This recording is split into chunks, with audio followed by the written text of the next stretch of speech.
Assalamualaikum warahmatullahi wabarakatuh. Salam sahabat Jundu Channel dimanapun berada. Alhamdulillah, bismillahirrahmanirrahim. Allahumma sholli wa sallim ala sayyidina Muhammadin wa ala alihi wa sahbihi wa sallim. Sahabat Jundu Channel dimanapun berada, mudah-mudahan kita tetap sehat walafiat, istiqomah dalam menuntut ilmu, dan mudah-mudahan kita masih dirahmati oleh Allah Subhanahu wa taala. Amin ya rabbal alamin. Bismillahirrahmanirrahim. Sahabat Jundu Channel dimanapun berada, ketahuilah bahwasanya kita pada saat ini masih diberikan oleh rahmat Allah Subhanahu wa taala yang begitu luas. Tapi banyak sekali orang-orang yang pada umumnya belum mengetahui itu semua. Tentunya minimnya ilmu pengetahuan agama dan pengamalan, sehingga tidak mampu bersyukur kepada Allah Subhanahu wa taala apa yang dimilikinya. Sesungguhnya begitu banyak rahmat Allah Ta'ala yang kita dapati, bahkan sangat luas. Pada konten kali ini, Ana akan menceritakan sebuah kisah, di mana kisah ini berkaitan tentang rahmat Allah Subhanahu wa Ta'ala.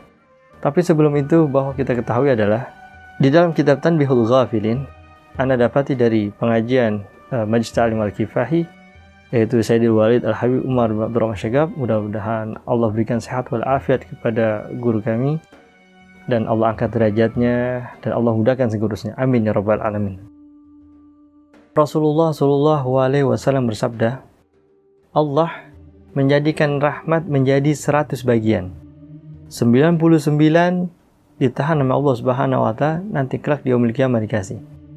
1 diturunkan ke bumi hingga makhluk yang ada di seluruh bumi menjadi saling kasih sayang dan berbagi.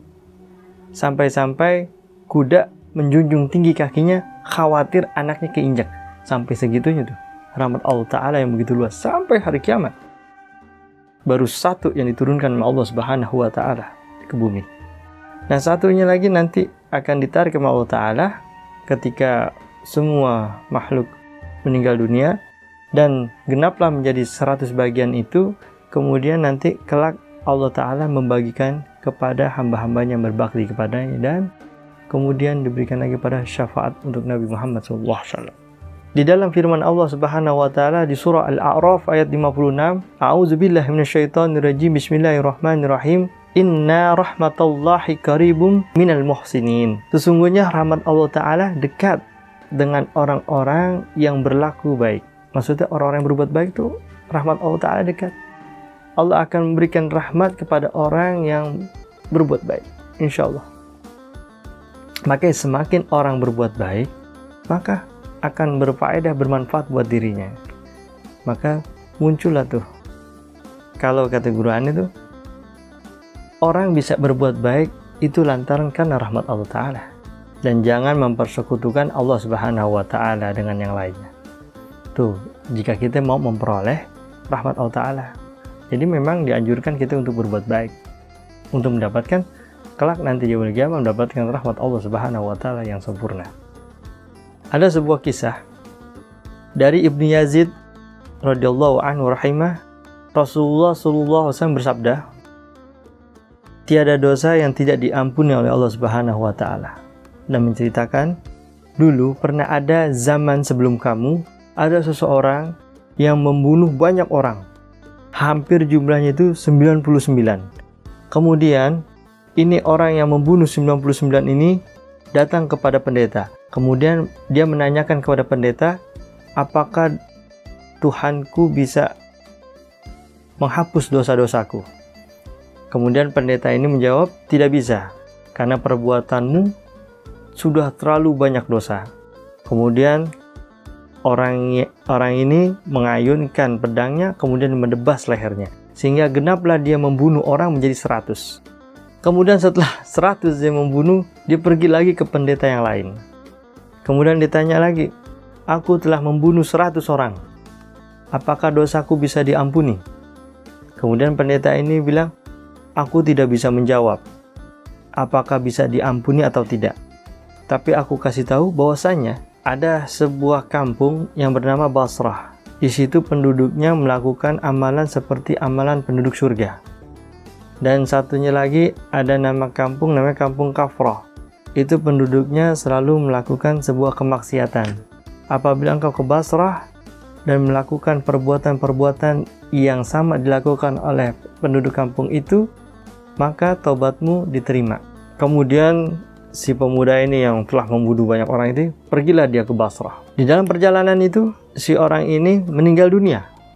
Kemudian setelah meninggal dunia ini, Alkisah turunlah dua malaikat, yang satu malaikat maut, yang satu malaikat rahmat. Sehingga ada perselisihan di antara kedua malaikat ini. Perselisihan antara dia, ini dibawa kemana nih? Ini masuk neraka atau masuk surga? Ini orang belum melakukan kebaikan, tapi dia udah meninggal dunia.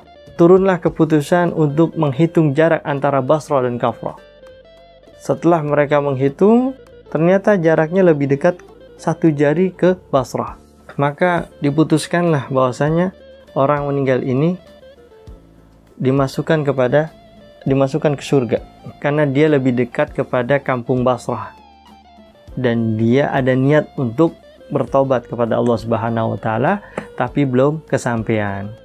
Dari kisah ini sangat bermanfaat bahwasanya kita jangan menjudgment kepada orang-orang yang jauh dari lingkungan kita dan dalam zahirnya mungkin ia nampak seperti orang yang jauh dari agama dan lain-lain. Tapi bisa jadi dia punya keinginan kuat untuk bertobat tapi belum punya waktu dan lain-lain. Allah a'lam bishawab. Atau mungkin dalam akhir kematiannya dia mendapatkan rahmat Allah Subhanahu wa taala dan mati di keadaan husnul khatimah. Pada intinya kita tidak boleh menilai manusia apa yang telah dilakukannya karena bisa jadi dia lebih baik daripada kita. Dan bisa jadi di akhir kematiannya mendapatkan rahmat Allah Subhanahu wa taala dan dia memiliki keinginan kuat untuk bertobat sehingga Allah meninggalkan dia. Seperti kisah yang tadi, seorang pemuda yang membunuh 100 orang dan dia belum melakukan amalan sedikit pun, tapi Allah masukkan dia ke surga karena rahmat Allah Subhanahu wa taala. Sahabat Jundu Channel dimanapun berada, mudah-mudahan kisah ini bermanfaat buat kita semua. Tetap berbuat baik dan jangan sampai kita menilai seseorang pada zahirnya. Karena belum tentu kita lebih baik dari mereka, bisa jadi mereka lebih baik daripada kita. Tetap rendah hati dan salam Jundu Channel. Assalamualaikum warahmatullahi wabarakatuh.